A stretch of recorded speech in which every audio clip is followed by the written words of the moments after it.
Hello, everybody. Craig Peterson here. We're going to talk about the coronavirus and what's happening in the business world when it comes to IT. You might not have thought that there would be a tie between information technology and the coronavirus, aka, what's it called now?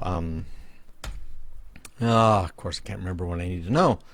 But we're going to get to that in just a second. They just renamed it, right?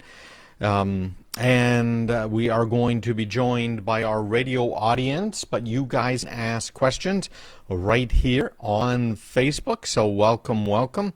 And let's see here. I am going to pull this up and just go black on that background.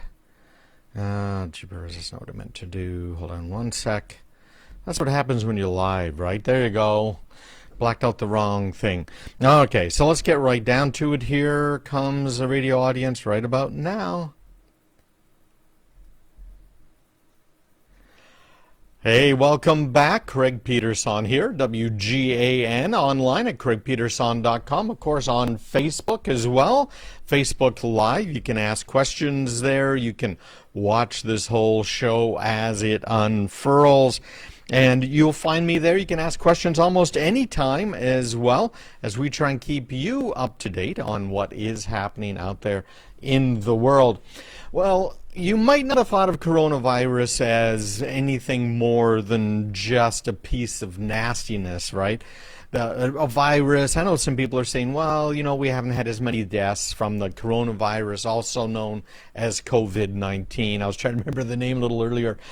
We haven't had as many deaths from that as we have from our normal flus every year. Right now is the peak of flu season in the Northeast anyways, and in many parts of the country.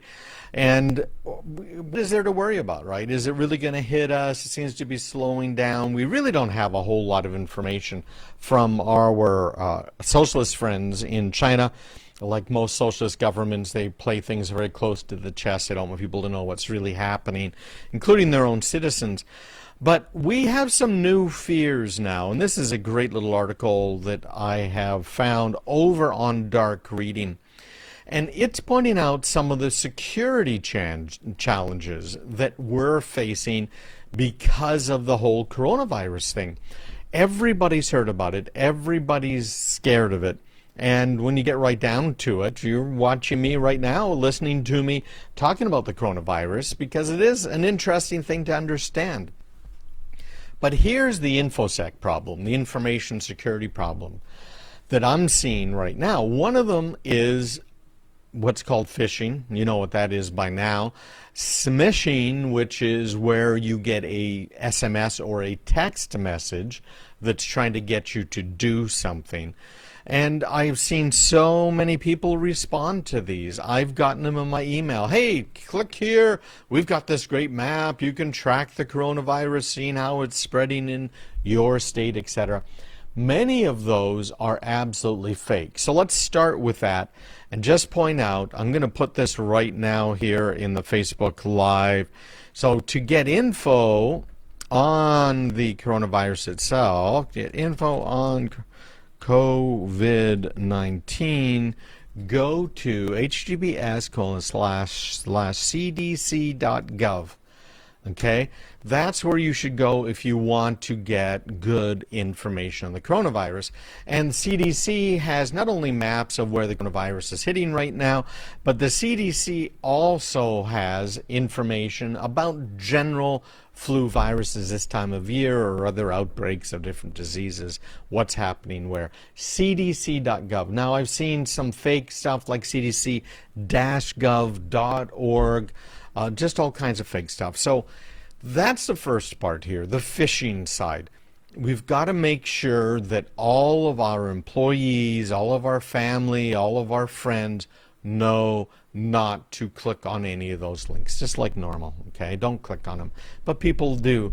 And when you click on them, who knows what's going to happen? You might be downloading malware. You might just be confirming this is a valid email address for more and future spamming, right? There might be a lot of different things that it can do to you. So just don't do that.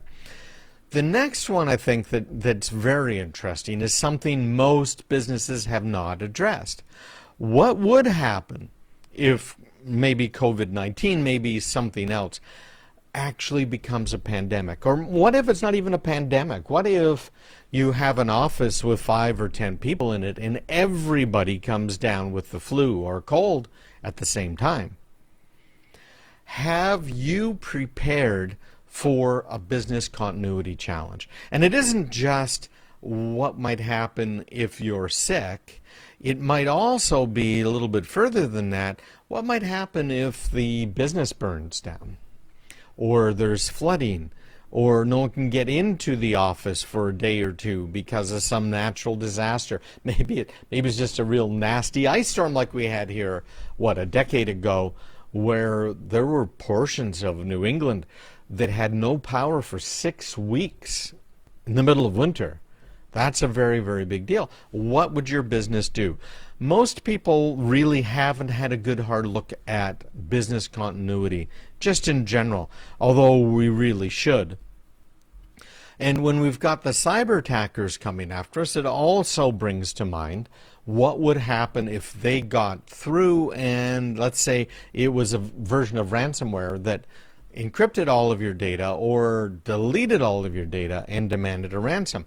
Are you going to be able to handle that? Right? It's a real big question.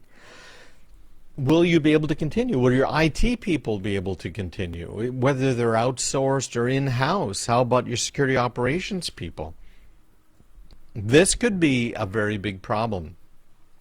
Let's move it upscale, because I know we've got a lot of people listening who have larger companies.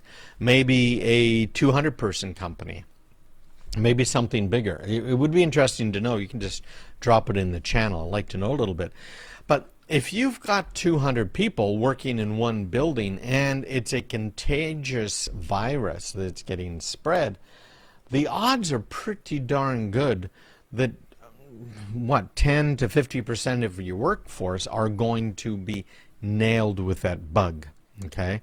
Here's an example from the article.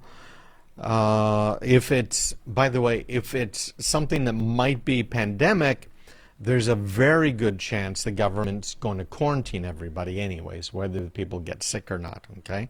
And what's that going to do to your business? So this is a consultant over Accenture working with Mexico City. This is during the H1N1 virus spread 10 years ago. And they were saying that the current quarantine protocols are 14 days.